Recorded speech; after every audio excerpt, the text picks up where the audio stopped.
Requesting connection. Established. Encrypted. We're live. The show you've been asking for. Advice, technology, and community. Linux first, all others second. This is Ask Noah.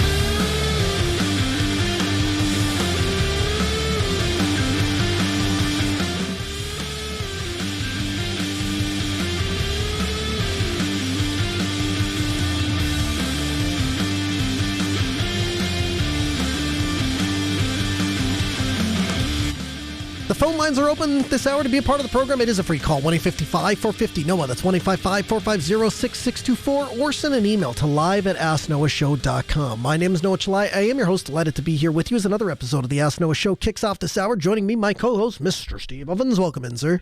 Good evening. It's the time of the year where the face freezes and the dogs love it. Dude, I tell you what, I made a joke on the air during Critical Thought this morning that if you live in this area of the country, it could potentially kill you if you're not careful. Like, you make a mistake other areas of the country and it's like it's a bad day. Here, it might just kill you. You know what? I take it. I like the cold. I would rather have the cold than be boiling and have no respite from the boiling. So I'll take it. You had quite the week, Steve. So can you give us, okay, so let's start here. Before we get into the ISO thing, can you give us a little bit of an update on how the Ovens data center is going? So one of the things that I was telling Noah about in the pre-show is that this whole episode started when I was looking at the age of the hard drives in my virtualization server. So I'd started adding a bunch of services like we kind of talked about. I added Tower and Vault and Prometheus and Grafana and all that kind of fun stuff that I play around with at work. And I thought, I should probably take a look to see what the age of my hard drives are, because I like to have a hot spare for stuff like that. And I realized that I have 8 years of power on time on these SSDs that were running my virtualization server. And I started to panic is not exactly the right word, but I like to have a succession plan, and I didn't have one. And I looked at the motherboard that was in the computer, and it can't do PCIe bifurcation, which is when you take a PCIe 16X slot and divide it into 4x4, like 4 channels of 4 or 2 channels of 8, those sorts of things. What that's useful for is you can buy essentially like an add-on card or a riser card and shove a bunch of NVMEs in it. However, if you don't have bifurcation, it will present to the operating system as a single drive, and that's not what I wanted.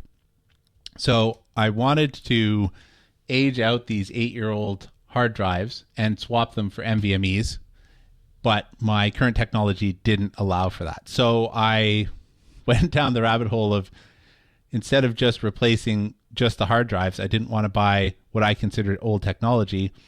I went out and bought an entirely new to me server off of various bits that I assembled off of eBay. Yeah, you did, buddy. So okay. So first of all, help all the bros in the audience out. So you went to your wife and you said, "Hi, honey, there's 2 options available to us. Option 1 is you can order me the parts. It's going to take a lot longer. Then I got to go do a project. Or option B, spend a little bit more money, read a lot bit more money, and then I'm going to get a new toy." And you got your wife to sign off on a new toy. Well, at the end of the day, while not for tax purposes, we kind of write it off as a business expense, because I do use a lot of this for learning, right? And my wife has been very understanding of the fact that oftentimes when I get really interested in an area of technology, I end up bringing that into work with me. Yeah. Well, here's the other thing too. And so I don't know. You tell me if this resonates at your house. Hold it all. But when we got to the end of the year, there's actually, you get credit for this. So I think I talked about this on the air, but Steve calls me and he's like, "Yeah, I've got my list for Black Friday shopping. What are you buying?" And I'm like, "I don't know. I got some Christmas presents for the kids. I don't need anything. I'm satisfied." And then you're like, "Oh man, you're doing better at whatever, being content." And then I start thinking about it, and I'm like, actually no, I just didn't really think about it or plan, because I actually do need drives.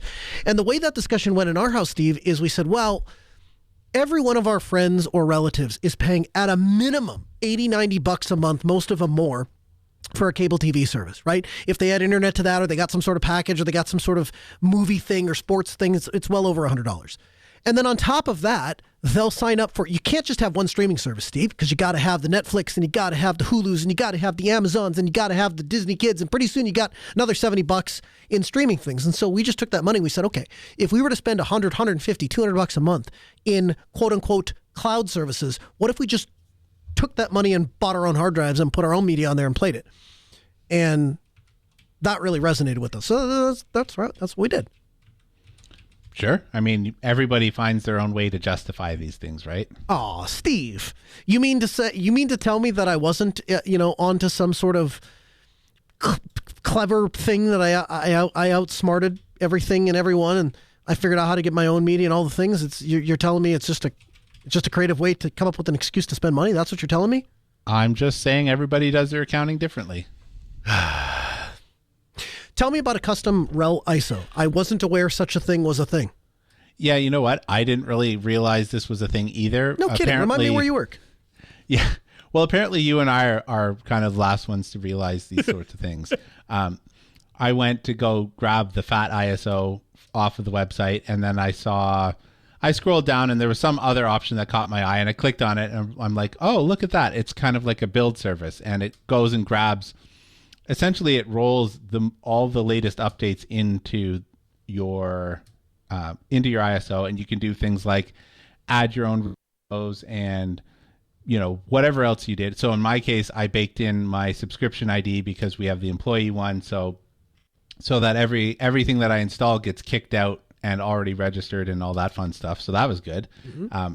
I had no idea that actually existed, and I saw that my colleagues were doing things like building RHEL 10 ARM ISOs, and because we all can see the build system, if you know it existed, for internal Red Hatters.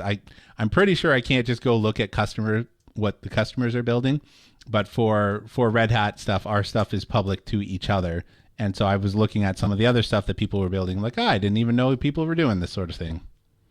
Interesting. So what are some of the practical things? If you're sitting at home in your skippies and you're listening to Steve Evans explain this on the Ask Noah show, what are some of the things that you could do on your own? Like, let's say you don't work at Red Hat and you don't have a reason to share, very customized, highly, deployment things. What kind of fun things could you do at home? How could a person leverage that to do something kind of neat at home with? Well, so for example, I added, we have an internal thing called the everything repo. And so that has some 24,000 additional packages, including like ePal and stuff like that, since we can tap into that. So I added that repo, and that's just baked into the stuff. Not only the fact that RHEL 9.5, I believe, came out in October, and we're now in January. And so that means there's updates as soon as you install your system. So it's kind of nice to kick out a system and have it fully up to date, and then have ePal added because I was going to do that anyways. And you can subscribe it, and you can bake your Kickstart files into there if you need to. And there's lots of options in terms of us customizing it that I didn't even know existed. Why does this came out? Because why? I guess the part of it that kind of confused me, or the thing that when you were like, this is a thing, and I was like, oh, I can't believe I didn't know this. And then I thought about it a little bit.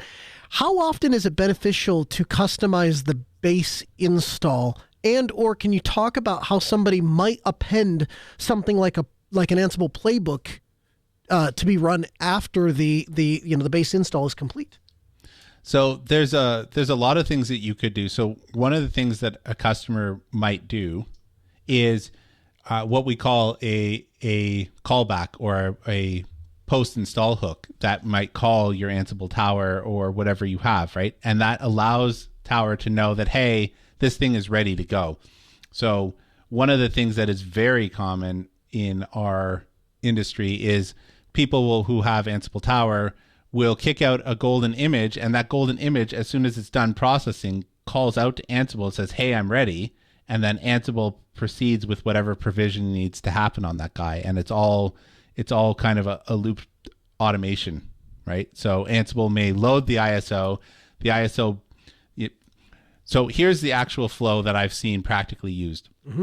You grab this ISO, And in Ansible Tower, you say, provision me a new host.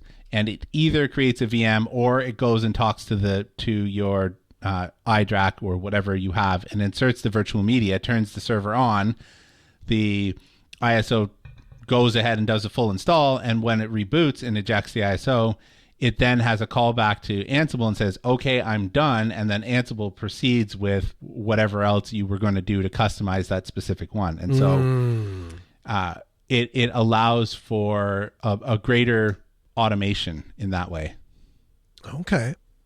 So on the other side of it, you started with Ubuntu, you ended up with RHEL. Why the switch? That's a good question. One of the things that I really liked about Ubuntu was that it was always up to date, and in terms of like recent packages, and it also had really good support for any of the container related work or any of the newer features that you might have needed. And more recently, people who are getting into doing like local machine learning and that stuff had found Ubuntu to be ahead of RHEL because RHEL has old packages, or so I thought, right? What I have found though is that I really, really like RHEL 9. RHEL 8 was okay. RHEL 7 was okay. Like they're fine. There's nothing wrong with it, but there's a difference between I actually enjoy using it and it does its job, right? I would say CentOS did its job. No issues. It just did its thing, right? I actually like using RHEL. I like RHEL 9 in specific. I find that I just have enjoyed the experience, and I can't quite put my finger on it. And then combine that with some of the upgrade challenges with Ubuntu. They work, okay? But I'll give you, so you and I have talked about this offline, but I went and took a look at my NAS as I was doing this sort of stuff and realized my NAS was running Ubuntu 2004, not 2204, not 2404, 2004. Out of support. Yeah. Right? Not even, I tried to run the updates and basically wouldn't let me because I didn't have the Ubuntu Pro subscription. So I rolled forward to 2204 and then to 2404. And all of that seemed to be okay. When it came back from rebooting from 2404, Grub broke. And I don't know why. And I stuck in a live disk and I went to the official Ubuntu docs, and I also tried Grub Repair. That's not the right name. There's a utility that's out there. Is it Boot Repair? I think it's Boot Repair, that tries to fix the most common Grub problems. And it also does a thing like it generates you a nice report and it can send it to Pastebin and like legit awesome tool. It didn't fix my problem. And I don't know where the disconnect was, but my solution, if I can call it that, was to go into the BIOS of the machine. It was set for a dual EFI and BIOS boot mode so that it would support both. I went and toggled it to EFI only, and Ubuntu came right back up. So it didn't support booting in BIOS mode? Is that what I'm understanding? I couldn't tell you, right? Because I couldn't get it to boot. And when I went into, so I would boot the live ISO and it would be fine. And then I'd chroot in and I would do the grub install and I'd make sure that all of the files are on the disk and all the rest of that. But it would reboot and then grub would throw an error at you as it was trying to load the grub menu. And then dumped to the screen like unrecognized file system or some such thing. Anyways, that's a long story of saying, by the time that I'm ready or have to move off of RHEL, we're talking like a decade or more that I can stay on that. Whereas with Ubuntu, generally you want to be moving every 3 years, even though you get 5 years of support. And yes, you could get the Ubuntu Pro and stay on it longer. But have you ever signed up for that? I have not, Do you know anybody that signed up for that? Only podcasters, to be honest. Here has been my experience, and I am friendly to both camps. There are plenty of times I use Ubuntu and I like it, and I like Canonical, and I like the team, and I like what they're doing. And there are plenty of times that I use RHEL and I like the product and I like the team. There are different solutions for different strokes for different folks. However, when it comes to support, that's something that I've always kind of scratched my head. I don't understand why somebody from the UK would buy support from an American company on the backside of the clock, nor do I really understand why somebody in the United States would buy Canonical support on the back end of the clock. It seems like unless you're doing a 24/7 kind of a thing, that's going to be a very inconvenient way to support a machine here in the US. And so I'm not saying it's not a good service. I'm not saying it's not worth the money. I'm not saying any of that. I think if you have an Ubuntu machine or need support, I'm thrilled that they offer it. I think it's great that Canonical has made it easier to get signed up and ready for that. I would love to hear from somebody who said, yeah, no, just, like I've gone to redhat.com many, many, many times and spent $100 and some, whatever it is, $175 for a license. And either for a client or myself or a project or whatever, said, here we go. Now we've got a licensed thing and we can use the thing. I'd be interested if somebody can tell me, yep, I've done the same thing. The other part that stands out to me, and this is kind of an unfair comparison because I've tried one and I haven't tried the other. Every time I've ever called Red Hat for support, the conversation kind of goes like this. Yeah, sir, project XYZ, we've never even heard of it, let alone, ever provided support. So we don't really know, but here's what we can tell you, you could try, or here are some things you could try to get it to run. Oh, that error message? Oh, that means this. Here's what you would do to resolve it. And so the most recent example I can think of was the chemical engineering department at the University of North Dakota needed some help setting up these chemical rendering servers where the students would submit their chemical calculations and then it would do the render and draw out all the molecules and all the things. Well, that server rendering farm all ran on Red Hat. Nobody in the chemical engineering department had a clue how to set it up or how to use it. Red Hat knew how to use Red Hat and set it up and use it, had never even heard of the chemical engineering software before, and yet we were able to get a solution in place. So all that's a really long-winded way of saying I am simultaneously interested that there is such a good experience on Ubuntu and that they have drastically improved their ability to provide customer support. At the same time, I'd be interested as you move from Ubuntu over to a Red Hat box. Do you have any regrets? Are you happy on the other side? Was the juice worth the squeeze? As far as I can tell, like I said, I really like it. Mm-hmm. I don't see Ubuntu going away anytime soon in my home lab for a bunch of different things. I could have rolled RHEL on instead of upgrading Ubuntu, but yeah, I have found that at least it was true in the past that the older packages in RHEL were somewhat of a problem. And it also was true in the past that the packages in EPAL, which is the extra packages for enterprise Linux, so it's a community supported thing, were either behind or missing packages or whatever. And I know that there was a big effort for RHEL 9 to make sure that they were, close to, like they didn't have 100% coverage, but I think they had 12 or 13,000 packages ready to go within release, and they've been doing the same thing for 10. So I haven't found the same limitations, especially because there's been a lot of focus on AI in the industry in general, which means like everything that I have tried, even my AI machines, I rolled from Ubuntu over to Red Hat and had no problems with it, which I legitimately expected to, right? I expected 100% to have a problem, and I have not.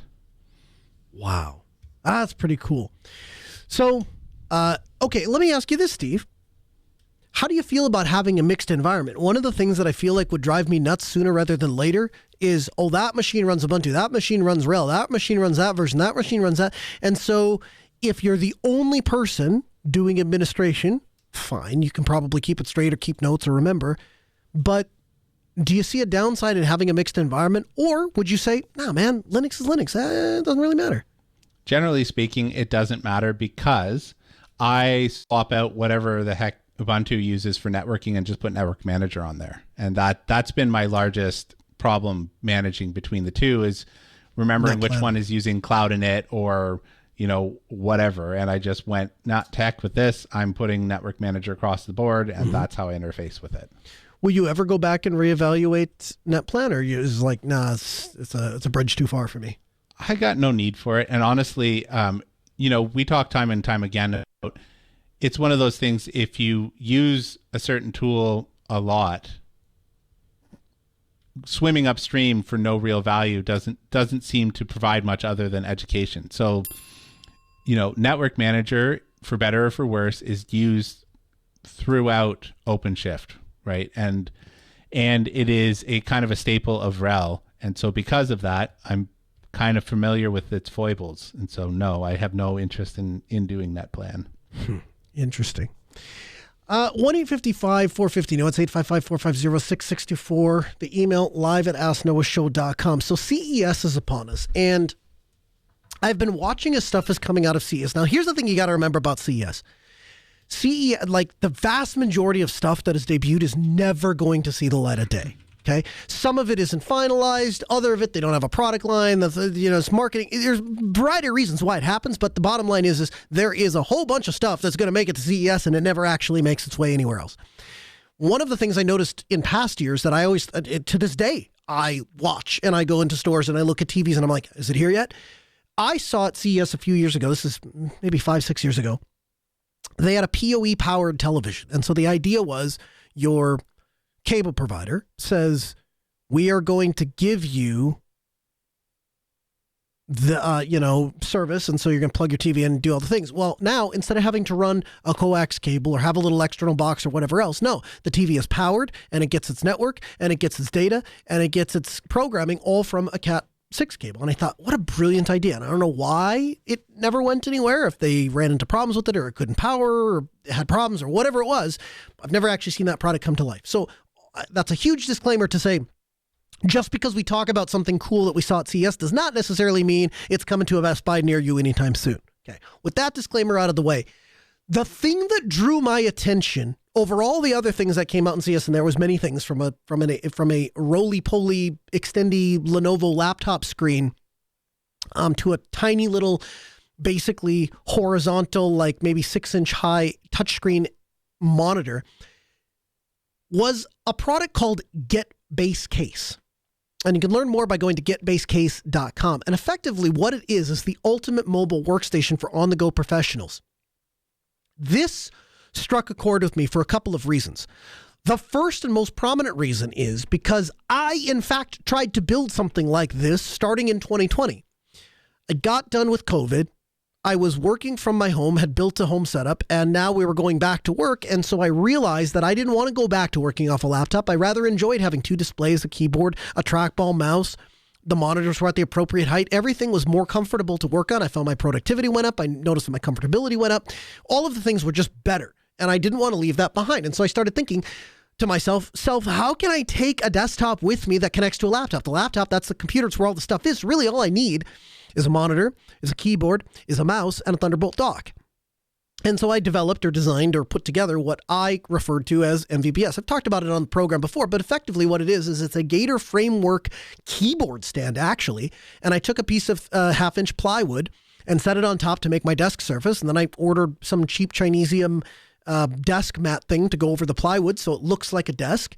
And I just assembled a Thunderbolt dock and a Dell 27-inch monitor. And what I found was if I use a thin profile keyboard, a trackball mouse, a 27-inch 2K monitor, a piece of plywood, Gator framework, and a piece of and set it all up, I can have a sitting desk. I can have a standing desk. It fits in the back of my compact car.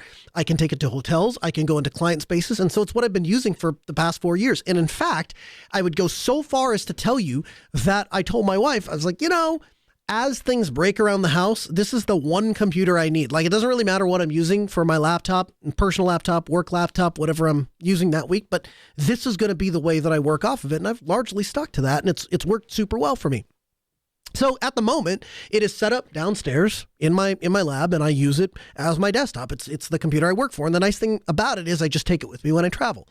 Well, this year at CES, they debuted this base case, which is effectively what I was trying to build. And it is a suitcase that contains two monitors. So you open the suitcase up and you get a dual display remote workstation, completely modular, and then it has the dock built into it. So you simply just connect the cable to your USB-C cable to your laptop. Bob's your uncle, everything's connected. Now, couple things that I don't like about it. So number one, they're launching a crowdfunding campaign, and I don't like crowdfunding for tech. And here's why. More than once, I have signed up to support a tech thing and crowdfunded it. And by the time There have been times where they just don't deliver on their promise at all, and I get it. I'm not trying to judge anybody. I understand things don't always go to work, and sometimes our plans are more aspirational than they are realistic, and so I understand that as the nature of crowdfunding something. But the thing that is maybe more frustrating to me is when I crowdfund something, and by the time it actually arrives, not only is it no longer a novel thing, oh, wow, that's cool, that's the first thing out, there's like multiple competitors, and some of the competitors are so much better than the original thing, it's not even worth buying the original thing anymore. And that's happened enough times that it's kind of left a sour taste in my mouth, and I've kind of moved past it. I'm not real fan. I just crowdfund a lot of things, sure. I don't know that tech is really the thing you can crowdfund. Either you have a market or you don't. The second thing I wouldn't go as far as to say I don't care for, but I couldn't really ascertain. It says that they have HDMI, display, USB-C, Thunderbolt, and USB-C Ethernet. What I'd be interested to know is, of the base case, of the dock that's clearly built into it, when you connect the host computer, is that being connected over Thunderbolt? My second follow-up question would be, is there another Thunderbolt port on there somewhere? Am I burning my Thunderbolt port to connect it to this thing? And the last thing I didn't particularly care for was that it appears that rather than being powered from USB-C, it's powered by a barrel connector, which is a massive oversight in my opinion, because I'm already taking a USB-C power supply with me. These days I carry 100 and some watt, I don't know what this thing is, I have to pull it out of my backpack and look, but 100 and some watt USB-C power supply, so it powers the Precisions.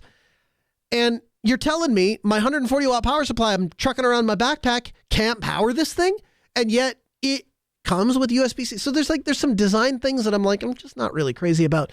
But two dual 24-inch displays, 1920 by 1080, and Type-C and pass through for all the cables.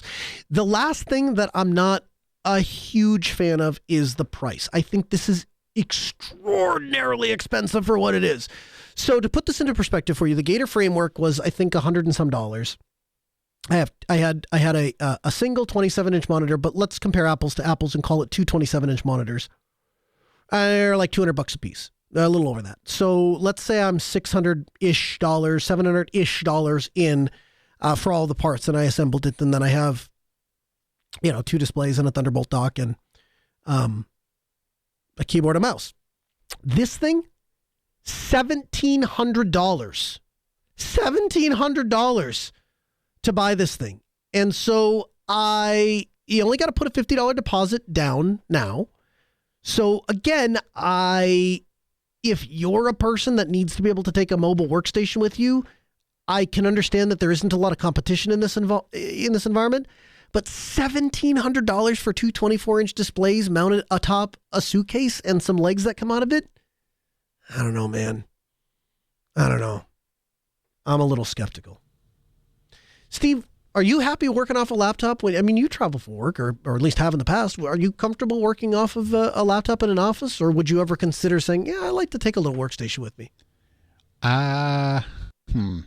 That's a difficult question, because that seems like a lot of bulk for me to lug around. When I'm traveling, I'm also traveling on an airplane with suitcase and going through TSA with that, and I'm not sure. Yeah, I'm inclined to agree with you. I've never flown with MVBS. It's always been a drive thing. And for exactly the reasons that you've outlined, it's just too much. I would either burn my carry-on, my carry-on, or I would have to start paying to check all of these individual things. And oh, by the way, if there's one thing I don't want bag handlers throwing atop a tug, it's going to be my Thunderbolt dock and some displays, right? I'm definitely not going to want that. I'm going to want those with me. So for all those reasons, I haven't found it particularly beneficial to fly with it. It's always been a driving thing.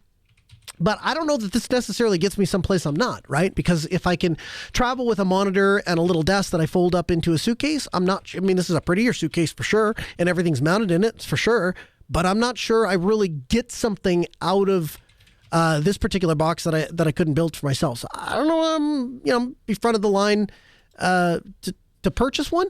But again, you are a person that says, yeah, I live, 8-9 hours a day on my laptop, and I want to have the ability to do that in a bigger way. well, finally, there's a company that makes a thing. From the Linux Newswire newsroom, this is the Week in Review with JT. For the week of January 12th, 2025, here's the Linux and open source news. Firefox 134 is now out. Flatpak 1.16 has been released, and the KDE team has announced the availability of KDE Frameworks 6.10. In distro news, Tails 6.11 is available, and Debian 12.9 has been released. In hardware news, the Raspberry Pi 5 is now available with 16 gigabytes of RAM. And NVIDIA has announced a desktop AI supercomputer running Linux. In open source AI news, Microsoft makes their powerful Phi 4 model fully open source on Hugging Face. And lastly, researchers at UC Berkeley's Sky Computing Lab have released Sky T1, an open source reasoning AI model that can be trained for less than $450 within 19 hours and rivals OpenAI's O1 preview.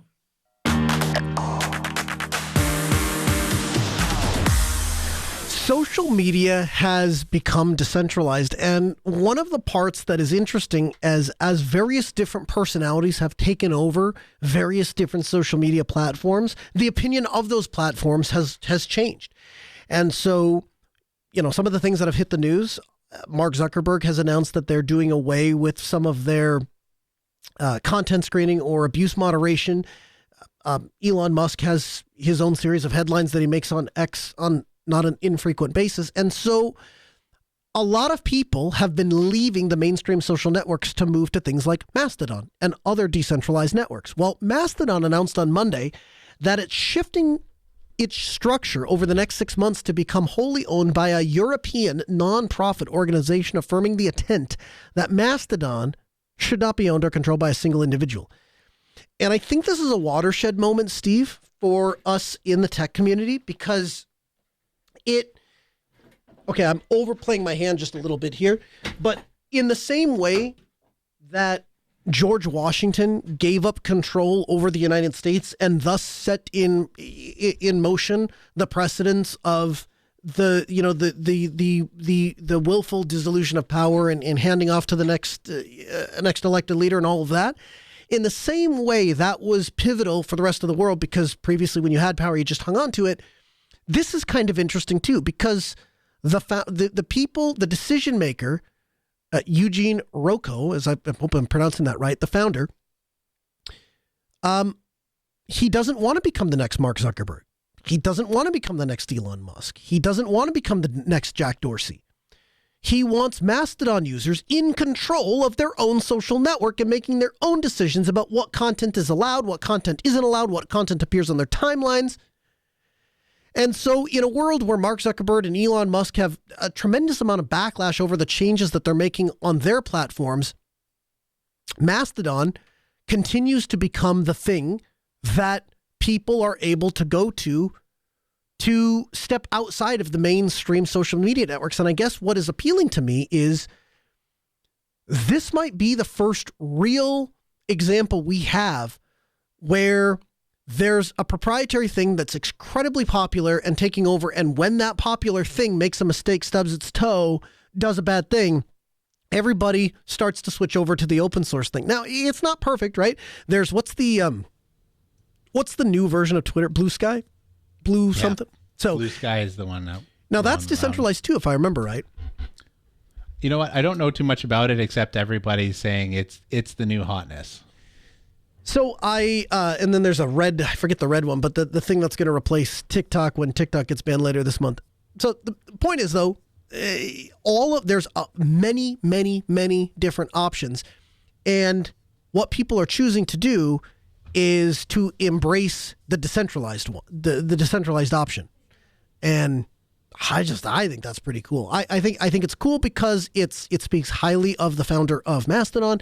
I think it's cool because it reinforces the idea of independent, decentralized network, that we don't rely on one. And the big thing I think that changes here is as you start to break up what you might call the network effect, all the people are on this one or all the people are on another one, and it turns into, well, some people are there, some people are there, some people are over here, some people are over there, some people are everywhere. I think as that starts to materialize, I think what you're going to see is people doubling down on the idea of interoperability. And so if I decide I'm a Blue Sky user and I want to talk to somebody on Mastodon or somebody on Twitter or somebody on Facebook, I think we're going to start to see more pressure from those from people saying, I can't talk to my friends who are on these other platforms. And I'm interested, Steve.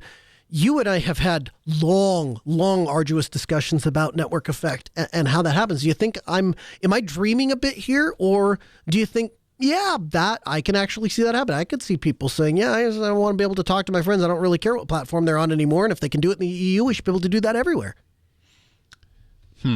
Tough call. I think that there is definitely a shift happening. I think we have more fragmentation in the communication space than might be immediately evident, especially because there seems to be an uptick in people that are, I don't know if privacy conscious is correct, but privacy aware, right? We have kind of chatted about all of the weird privacy issues that we have coming down the pipe at us. And I think that is starting to seep into consciousness overall. And I would like to see something withstand the test of time like that. Absolutely. OpenZFS 2.3 has been released as the latest version of the open source advanced file system and volume manager for Linux and FreeBSD systems, including support for the latest kernels and new features. Supporting kernels from Linux 4.18 up to Linux kernel 6.12, OpenZFS 2.3 introduces great new enhancements like, for example, support for adding new devices to an existing RAID-Z pool to increase the storage capacity without downtime. So, Steve, do you happen to know what version of ZFS you're using in your new system that you rolled out here recently? Well, let me tell you, I have a window open right now. So. See, that's how easy it is, folks. You open the thing up, you jump into Cockpit there, you click on the doohickey, you scroll through the thing, and pretty soon Bob's your uncle, and the thing's there, and then you know what version you're on, and then you can figure it out. So I think I am on 2.1.16. Okay. So I installed it yesterday from the OpenZFS project, from their repos. So either it hasn't worked its way in, or I'm not exactly sure what's going on there. But the release file is 2.3. So it says ZFS release 2.3, but the packages on the system are 2.1. Okay. No idea. Very, very cool. And have you played? Well, obviously not, because you just set it up. But would you be looking forward to the ability to add new devices to increase the storage capacity without having to? So, if I'm reading this right, you don't even have to power it down. I suppose in some point in the future, but because I moved this to an NVMe array, I'd have to shut the computer down to shove more disks in there, anyways. Right. Yes. Yeah. Kind of hard to do the whole. It's kind of hard to do the whole thing when you can't get the drive out because it's sitting in the computer's all closed up. You can't get to the computer. They're plugged into the PCIe slot, so that's probably not super safe to do live. With that attitude, you just touch something, ground yourself, pull the card out, put a new one in. That's a joke. Red Hat has announced the achievement of their functional safety certification mixed with criticality for key subsystems within the Red Hat in-vehicle operating system. So this is Red Hat's attempt to fix a problem that is plaguing the auto industry. And that problem is that, GM comes up and they said, hey, we're going to build a car. And over time, they wanted to make things less mechanical and more electronic. And so they've done things like, even like the window switches have basically little addresses in them, and they have to be programmed into the car's computer. And over time, what happened was, GM did it one way, Nissan did it another way, Ford did it a third way. And so all these companies are doing it all these different ways. And eventually, these safety bodies are coming together and going, hey guys, I think it's really great that you're integrating all this fancy new technology, but just so we're clear, there is a big difference between the infotainment system crashed and you can't watch your media and the braking system crashed and I can't start or stop the car. So let's make sure that we adhere to some basic safety standards and that we have a way to test what is going to work and what isn't going to work. And so auto manufacturers and the auto industry at large divided into what they call domains. where they basically had, here are all the systems that have to function inside of a car to make it work. We're going to divide it all out. And we're going to have these standardized domains so that whether it's Bosch that's making a braking system or somebody else, all the things are going to communicate. They're all going to work the same way. And so auto manufacturers wanted to do this, and they came to Red Hat and they said, hey, Red Hat, y'all are really good at writing software, and y'all are really good at making software that runs very reliably and has a long shelf life. That's exactly what we need here. What we need here is the ability to put an operating system in a vehicle, and we have to know, not guess, not think, not hope. We have to know that it is going to perform a very specific way and the same way every single time. And so they worked with auto manufacturers worked with Red Hat to develop these safety critical applications in what they're calling the next generation automotive system. And as a part of that, they had to comply to this standard, ISO 26262, which is the Automotive Safety Integrity Level B, or ACIL-B certification.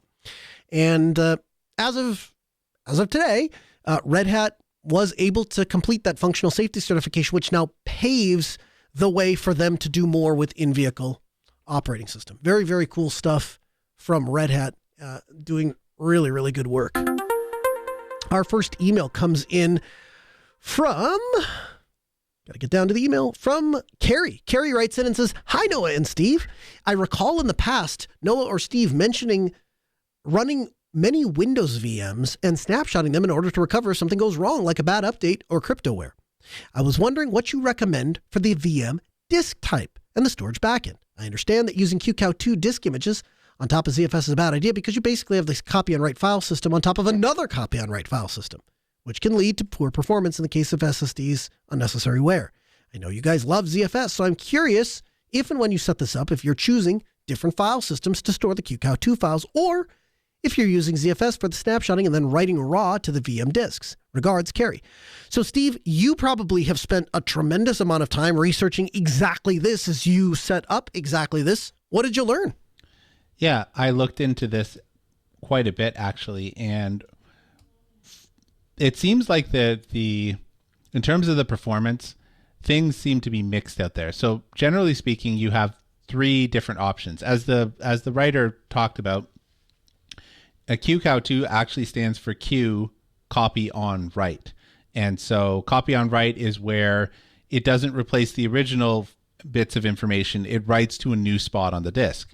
And so if the VM is doing that, it's changing its blocks, and then ZFS recognizes that that's happening, and it's also copy on write. So it picks up those blocks that have been written and moves them somewhere else as well. And so this is causing a double write. In addition to this, I don't believe that ZFS yet supports trim, which causes additional kind of strain on your flash media, whether it's SSDs or NVMEs. Mm-hmm. The other options you have are, you could use a ZVol and pass the block device into the KVM hypervisor. You can also create a raw file so that it is not doing any kind of copy on write itself. It's just writing it once, and ZFS is taking care of the copy on write. Now, in the case of the last two, it is my understanding that both of those require you to allocate all the disk at once. They don't support thin provisioning, which means if you say, I'm going to give this VM 300 gigs, you have to give it 300 gigs now, and that space is gone. So there's a bit of a downside there. In terms of, there are some other considerations that you have to make as well. You can continue to just use the ZFS snapshots in terms of retaining from failover, like from failures in your system. Mm-hmm. So you can take the KVM snapshot, or you can take the ZFS snapshot.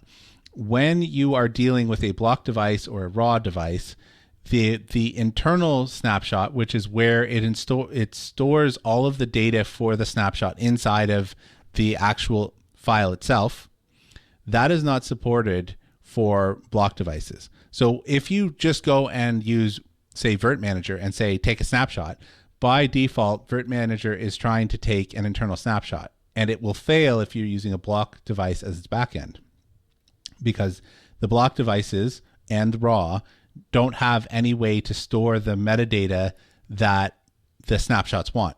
Now, there is a way to configure external snapshotting. That can be a little bit more maintenance on your end, and I just didn't want to go that route. So if your options are, if I have my QCOW2 on top of ZFS, or I have a ZVol and I'm thick provisioning and passing through that block device directly into the VM, or I'm using a raw file on just a regular data set and passing that in as a thick provisioned, I personally have chosen to take the hit on the negligible performance. So I looked all over the place, and I didn't find that the performance was that huge. In fact, I found some Jim Salter articles from 2018, give or take, that said that honestly, the QCOW2 image can perform and often does perform better than the ZVol, depending on your workload. Now, we're 6 years, 7 years past the date of that, and that could have changed. But I found a lot of conflicting information about how bad it is. Like, everybody agrees there is some performance benefit. I can say, remember I said there are these 8 disks that I've been using, these 4 disks. I had not done this research before, and they're all just QCOW2s. So I didn't burn out these. Now, granted, I bought expensive Intel, like, meant for purpose disks back in the day, which still, these exact models still sell for $200, and they are 240 gig SSDs. So, I mean, I already bought them for high write performance, but they didn't die yet. So it's obviously not just killing disks left, right, and center, at least in my experience. So we do the same thing. We typically will store them as QCOW2 files. One of the downsides that we hit, though, is that when you're trying to back up a QCOW2 file, it can be kind of rough because it doesn't know the difference between a delta. And so if anything changes on the QCOW2 file, you're copying the whole file over again. And so for that reason, we either use snapshots in KVM directly, or we will just snapshot the file system if ZFS is underneath. So if it's an Ubuntu host, it will typically have ZFS, and then it just constantly snapshots that particular that file system. And so it doesn't really matter what's running up on top. You're going to be able to roll back at any time. But if you're doing frequent backups of if the data is changing, so where it might work well is if you had a VM and it just points to a data thing and then does a thing, whatever that happens to be, that might work okay. But if the VM is constantly going to be changing, and those changes are things that you need to have backed up or have the ability to recreate, then creating the snapshot in the QCOW2 file is going to be less ideal, is how I would phrase that. Our second email comes in from Vlad. Vlad says, "Hi, Noah and Steve. I was listening to your show and you mentioned that you limited your daughter's internet access. I also have kids and was wondering how you did that. What are some of the options to limit internet access for a device or laptop? Thanks, Vlad." So, Steve, what would you do? Very draconian. I have rules inside of pfSense that just turn off actual internet access during times of the day. So they can still be connected to the local LAN if they want to go to the audiobook server or something like that after 5 p.m. They can't get out to the internet. So, I mean, my way is pretty draconian, and you have to be prepared for a fight if you're going to do that. I venture to say, well, I'm maybe more knuckle dragging than you are. How did I do it? I went in and took my daughter's laptop and said, "You're done.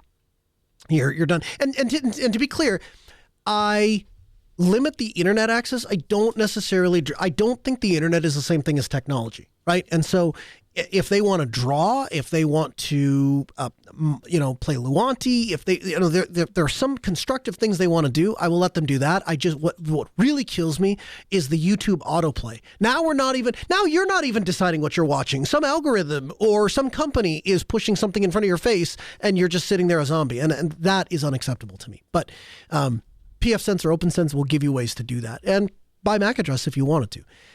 Max writes in and says, "Hi, Noah and Steve. I love the show. I listen every week, and I've learned an incredible amount from you guys over the years. Thanks for all you do. You were discussing Cosmic, and I recalled that I'd recently seen a tweet from one of its devs, Jeremy Solar, making sure that everybody follows him knows his personal political standing. Similarly, NixOS has written rapidly and publicly forcing their beliefs on their team with the social contract. I own a System 76 laptop, and I've always supported their mission. I was also looking forward to trying to get NixOS, but the way the drama played out, I'm probably going to avoid it myself. I fall into supporting projects that align with my personal beliefs. I'm wondering if this ever plays a decision you guys make. Again, I understand if you don't want to touch us with the 10-foot pole. Thanks for everything you do. Best, Max. So, Steve, how much, if any, consideration do you give to the personal beliefs / politics of a project that you're going to use or the people who support a project you're going to use? Very little. It depends. If they throw it right in your face, that has definitely turned me off before. There is one particular project where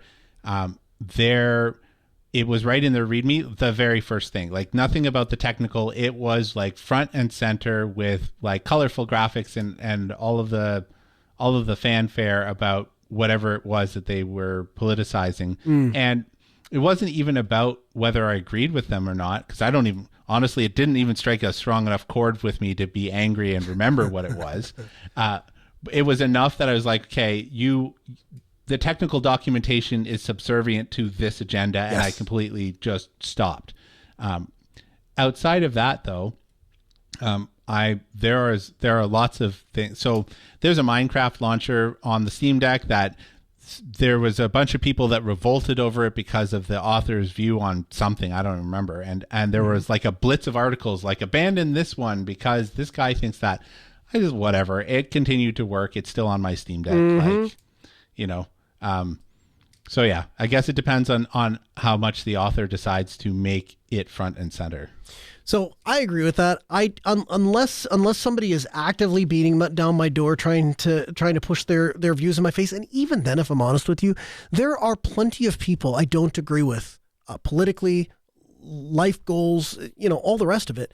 And really, what I would tell you is be the bigger person. If there's a piece of software that somebody made and you could use it, or in the case of System 76, they made a laptop. First of all, I've been to System 76. I've met the people that work there. I can promise you every person that works for Carl and works for System 76 is a person who loves this country and loves what they do. In fact, the reason Carl got into doing what he does is because he wanted to be an American manufacturer of PCs. And so does that mean we're always going to agree? Does that mean we're going to share our political outlook on everything? Of course not. But in those cases, I just choose to focus on the win, right? I choose to focus on the things that we can agree on, that where we do have a shared vision, we'll execute on that. The only thing I have absolutely no tolerance for, and I have absolutely no time for, is if you don't agree with me and you're going to treat me poorly, or worse, and I've seen this happen, you're going to treat others around me or others related to me or others that are with me in a poor light or in a poor way because of what you think of me or what you think of my views. That I'm not going to put. I mean, grow up, be an adult. Let's hang out and let's talk about the tech. If you can't do that, kindergarten's elsewhere. I mean, that's just really all I can say about it. Yeah, I guess like my final thoughts on this are just at some point we have to be. I don't want to say unifying. Like, I'm not trying to make this political, but like if you allow things to schism yourself right down to this level, like we're never going to end up finding common ground, right? It's too much. It's too much. And there'll always be something to disagree about. It's just, it makes no sense. It's like, I disagree with you. Like, people are more than one variable, right? Yes. More than that single thought. 100%. That's all I have to say about that. Yep. No, 100%. We're more than that. All right, music in our ears means we're out of time. Ask Noah Show every Tuesday, 6 p.m. Central. AskNoahShow.com.